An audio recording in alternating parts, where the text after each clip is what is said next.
Hello বন্ধুরা, আসসালামু আলাইকুম। My name is Habijan Rahul. তো আজকে শুক্রবার, তো সবাইকে শুক্রবারের শুভেচ্ছা অভিনন্দন।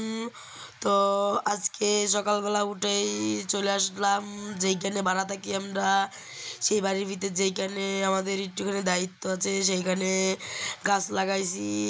সেই বেগুন গাছ আগেও উঠাই খাইছি, আপনাদেরকে দেখাইছি।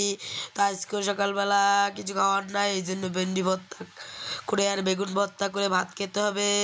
তো বন্ধুরা, এই জন্য আজকে সকালবেলা এই রান্না করেছে একটু, যে অনেক দিন কালকে ব্যবসায়ী একটু চাল কিনে আনছিলাম। তো আজকে সকালবেলা মেহমান আন্টিরা এবার সোমানোয়ারা আসবে, তাই জন্য একটু বেগুন ভর্তা করবে। তো ওরা আইসে। তো বন্ধুরা চলুন বেগুন ভর্তা করে বন্ধুরা আমরা খাবো ভাত দিয়ে। তো আপনাদেরকে দেখাবো।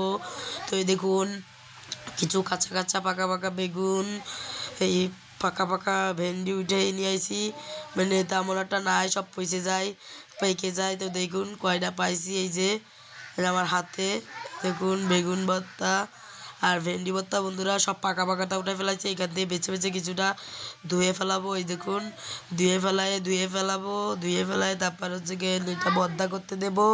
তো চলুন এটা ভর্তা করতে দেওয়া যাক। ধুয়ে সুন্দর করে মুছে এটা সুন্দর করে একটু ভর্তা করতে দেব। তো বন্ধুরা ভর্তা করে আপনাদেরকে খাওয়া দেখাবো। তো চলুন এগুলা উঠায় দিয়া ভর্তা করতে দিছি।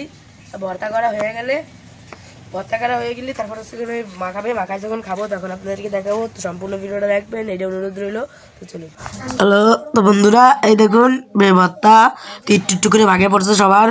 তো অল্প একটু উঠাইছিলাম। তো বন্ধুরা খুব মজা বন্ধুরা ভর্তাটা, এই যে দেখুন খাচ্ছি। তো খুব মজা বন্ধুরা ভর্তাটা। তো বন্ধুরা মানে কি বলবো বন্ধুরা, আমাদের এই যেখানে ভাড়া থাকি সেখানে যে এই গাছগুলো লাগাইছি, এই গাছগুলাই কোনো সার দেওয়া না বন্ধুরা। 1 বছরের ভিতরে শুধু একটু পানি দিয়ে বড় করি বন্ধুরা। এত মজা লাগে বন্ধুরা, জানেন না বন্ধুরা খাবারটা। এই ভর্তা, যে কোনো জিনিস ভর্তা করলে এত মজা লাগে তো বন্ধুরা বলার মতো না বন্ধুরা। এত সুন্দর, এত মজা, আর স্বাদও অন্যরকম। রান্না করে খাইলেও স্বাদ হয়। আমরা কোনো সময় কিনে খাইতে পারি না, এই জন্য এইখানে লাগাই ওইখান থেকে উঠাই তারপর হচ্ছে ওইটা খাই বন্ধুরা। তো বন্ধুরা ভিডিওটা এই পর্যন্ত, সবাই ভালো থাকবেন, সুস্থ থাকবেন, আমাদের একটু সাপোর্ট করবেন। আসসালামু আলাইকুম।